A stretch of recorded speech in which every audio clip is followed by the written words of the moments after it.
ನಮಸ್ಕಾರ, ನಾನು doctor Rupashree, consultant radiologist ಎಬಿಸು ಡಯಾಗ್ನೋಸ್ಟಿಕ್ಸ್. ಇವತ್ತಿನ ನಮ್ಮ ಹೆಲ್ದಿ ಲಿಟಲ್ ಚಾಂಪ್ಸ್ ಕಾರ್ಯಕ್ರಮಕ್ಕೆ ನಿಮಗೆಲ್ಲರಿಗೂ ಸ್ವಾಗತ. ಈ ಮಲೈ ನಟ್ಸ್ ರೋಲ್ನ ಯಾವ ಥರ ಮಾಡೋದು ಅನ್ನೋದನ್ನ ಇವತ್ತು ನಾನು ನಿಮಗೆ ತೋರಿಸ್ಕೊಡ್ತೀನಿ. ಇದಕ್ಕೆ ಬೇಕಾಗಿರೋವಂಥ ಮೊದಲನೇ ಇಂಗ್ರೀಡಿಯೆಂಟು ತುಪ್ಪ ಯಾಕಪ್ಪ ಅಂತ ಅಂದರೆ ಮಕ್ಕಳ ಬ್ರೈನ್ ಡೆವಲಪ್ಮೆಂಟ್ಗೆ ಅತ್ಯಂತ ಅವಶ್ಯಕವಾದ ಎಸೆನ್ಷಿಯಲ್ ಫ್ಯಾಟಿ ಆ್ಯಸಿಡ್ ಅಥವಾ ಎಸೆನ್ಷಿಯಲ್ ಆಯಿಲ್ಸ್ ಅಂತ ಹೇಳ್ಬೋದು. ಇದನ್ನು ಗುಡ್ ಆಯಿಲ್ ಅಂತ ಕೂಡ, ಗುಡ್ ಫ್ಯಾಟ್ ಅಂತ ಕೂಡ ಹೇಳ್ತಾರೆ. ಯಾಕಪ್ಪ ಅಂತಂದರೆ ನಮ್ಮ ಬ್ರೈನ್ಗೆ ಅತ್ಯಂತ ಮುಖ್ಯವಾದಂಥ, ನಮ್ಮ ಬ್ರೈನ್ ಡೆವಲಪ್ಮೆಂಟ್ಗೆ ಅತ್ಯಂತ ಮುಖ್ಯವಾದಂಥ ಇಂಗ್ರೀಡಿಯೆಂಟು ಆಯಿಲ್ ಆಗಿರತ್ತೆ. ಅದರ ಎಸ್ಪೆಷಲಿ ನಾವು ತುಪ್ಪನ ಅವರ ಆಹಾರದಲ್ಲಿ ಪ್ರತಿದಿನ ನಾವು ಸೇರಿಸ್ತಾ ಹೋದ್ರೆ ಅವರ ಬ್ರೈನ್ ಡೆವಲಪ್ಮೆಂಟು ಚೆನ್ನಾಗಿ ಮತ್ತೆ ಅತ್ಯಂತ ಉತ್ತಮವಾಗಿ ಆಗ್ತಾ ಹೋಗುತ್ತೆ ಅಂತ ಹೇಳ್ಬೋದು. ಮಲೈ ನಟ್ಸ್ ರೋಲ್ಗೆ ಬೇಕಾಗಿರುವಂಥ ಸಾಮಗ್ರಿಗಳು: ಹಾಲು, ಬೆಲ್ಲ, ಏಲಕ್ಕಿ, ತುಪ್ಪ, 1 cup milk powder, nuts powder. ಈ ಮಲೈ ನಟ್ಸ್ ರೋಲ್ಗೆ ಬೇಕಾಗಿರೋವಂಥದ್ದು ಫಸ್ಟ್ ಇಂಗ್ರೀಡಿಯೆಂಟು ತುಪ್ಪ. 2 ಸ್ಪೂನ್ ತುಪ್ಪನ ಆ್ಯಡ್ ಮಾಡ್ಕೊತಾ ಇದ್ದೀನಿ. ಇದಕ್ಕೆ 1 ಕಪ್ ಮಿಲ್ಕ್ನ ಆ್ಯಡ್ ಮಾಡ್ತಾ ಇದ್ದೀನಿ. ಮತ್ತೆ 1 ಕಪ್ ಮಿಲ್ಕ್ ಪೌಡರ್. ಈ ಮಿಶ್ರಣ ಚೆನ್ನಾಗಿ ಮಿಕ್ಸ್ ಆಗಬೇಕು. ಮಧ್ಯೆ ಉಂಡೆ ಬರಬಾರ್ದು, ಆ ರೀತಿ ಚೆನ್ನಾಗಿ ಮಿಕ್ಸ್ ಮಾಡ್ಕೋಬೇಕಾಗತ್ತೆ. ಸಿಮ್ನಲ್ಲೇ ಮಿಕ್ಸ್ ಮಾಡ್ಕೊಳ್ಳಿ ಲೈಟಾಗಿ.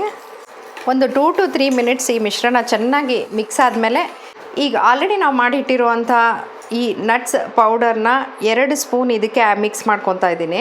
ಮತ್ತು 1 ರಿಂದ 2 ಸ್ಪೂನು ಬೆಲ್ಲದ ಪುಡಿನ ನಾನು ಆ್ಯಡ್ ಮಾಡ್ಕೊತಾ ಇದ್ದೀನಿ, ಒಳ್ಳೆ ಸ್ವೀಟ್ ಟೇಸ್ಟ್ಗೆ.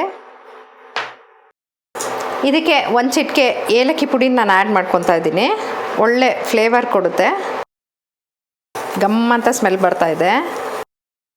ಉಂಡೆ ಕಟ್ಟದಿರೋ ರೀತಿ ಈ ಮಿಶ್ರಣನ ಚೆನ್ನಾಗಿ ಮಿಕ್ಸ್ ಮಾಡ್ಕೋಬೇಕು. ಮತ್ತು ಇನ್ನೊಂದು ಸುಮಾರು ಅರ್ಧ ಕಪ್ಪಿಂದ 1 ಕಪ್ಪಷ್ಟು ಮಿಲ್ಕ್ ಪೌಡರ್ನ ಆ್ಯಡ್ ಮಾಡ್ಕೊತಾ ಇದ್ದೀನಿ. ಇದು ಯಾಕಪ್ಪ ಅಂದರೆ ನಾವು ಇದನ್ನು ಗಟ್ಟಿಯಾಗಿ ಉಂಡೆ ಥರ ರೋಲ್ ಮಾಡಬೇಕಾಗತ್ತಲ್ಲ, ಆ ಕನ್ಸಿಸ್ಟೆನ್ಸಿಗೋಸ್ಕರ.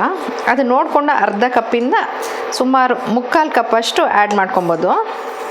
ಇದು ತಳ ಹಿಡಿದೇ ಇರೋ ಥರ ಇನ್ನೊಂದು ಚಮಚ ತುಪ್ಪನ ಆ್ಯಡ್ ಮಾಡ್ಕೊಬೋದು. ಈ ರೀತಿ ಸಿಮ್ನಲ್ಲಿ ಸುಮಾರು 2 ರಿಂದ 3 ನಿಮಿಷ ಹೀಗೆ ಬಿಡಬೇಕು. ಅದು ಒಂದು ಒಳ್ಳೆ ಉಂಡೆ ಕಟ್ಟುವಂಥ ಕನ್ಸಿಸ್ಟೆನ್ಸಿಗೆ ಬರುತ್ತೆ. ಈಗ ಚೆನ್ನಾಗಿ ಬೆಂದಿದೆ, ಒಂದು ಹದಕ್ಕೆ ಬಂದಿದೆ. ಈಗ ಈ ಮಿಶ್ರಣನ ಒಂದು ಬೌಲ್ಗೆ ಶಿಫ್ಟ್ ಮಾಡ್ಕೊತಾ ಇದ್ದೀನಿ.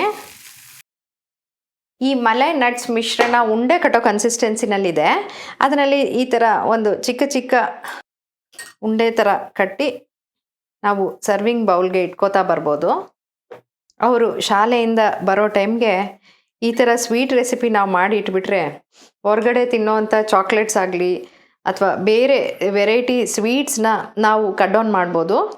ಈ ಥರ ಹೆಲ್ದಿ ಆಗಿರೋವಂಥ ಸ್ವೀಟ್ಸ್ನ ನಾವು ಕೊಡ್ತಾ ಹೋದರೆ ಅವರ ಆರೋಗ್ಯ ಕೂಡ ಇಂಪ್ರೂವ್ ಆಗ್ತಾ ಹೋಗುತ್ತೆ. ಇದನ್ನು ಇನ್ನಷ್ಟು ಇಂಟ್ರೆಸ್ಟಿಂಗಾಗಿ ಕಲರ್ಫುಲ್ಲಾಗಿ ಮಾಡೋದಕ್ಕೆ ಗಾರ್ನಿಷ್ ಮಾಡ್ತಾ ಇದ್ದೀನಿ ನಾನೀಗ. ಬ್ಲೂಬೆರೀಸು, ನಟ್ಸು, ಪಿಸ್ತಾ, ಬಾದಾಮಿ ಏನು ಬೇಕಾದ್ರೂ ಇದನ್ನ ಮೇಲೆ ಇಟ್ಟರೆ ಮಕ್ಕಳು ಇದನ್ನು ನೋಡಿದ ತಕ್ಷಣ ತುಂಬ ಕಲರ್ಫುಲ್ಲಾಗಿ ಅಟ್ರಾಕ್ಟಿವ್ ಆಗಿ ಕಾಣಿಸೋದ್ರಿಂದ ಇಮಿಡಿಯೇಟಾಗಿ ಗ್ರ್ಯಾಬ್ ಮಾಡಿಕೊಂಡು ತಿಂತಾರೆ. ಇಷ್ಟು ನ್ಯೂಟ್ರಿಷಿಯಸ್ ಆಗಿರುವಂತಹ ನಟ್ ಮಲೈ ರೆಸಿಪಿನ ನೀವು ಖಂಡಿತ ನಿಮ್ಮ ಮಕ್ಕಳ ಆಹಾರ ಇದರಲ್ಲಿ ರುಟೀನ್ನಲ್ಲಿ ನೀವು ಆ್ಯಡ್ ಮಾಡ್ತೀರಾ ಅಂತ ಅಂದ್ಕೊಂಡಿದ್ದೀನಿ.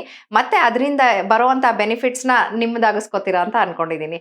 ಅಷ್ಟೇ ಅಲ್ಲ, ಇದೇ ರೀತಿ ತುಂಬ ಇಂಟ್ರೆಸ್ಟಿಂಗ್ ಆಗಿರುವಂಥ ಹೈಲಿ ಹೆಲ್ದಿ ಮತ್ತು ನ್ಯೂಟ್ರಿಷಿಯಸ್ ಆಗಿರುವಂಥ ನಟ್ ಪೌಡರ್ ರೆಸಿಪಿಯೊಂದಿಗೆ ಮತ್ತೆ ನಿಮ್ಮನ್ನು ಭೇಟಿ ಮಾಡ್ತೀನಿ. ಅಲ್ಲಿವರೆಗೂ ನಮಸ್ಕಾರ.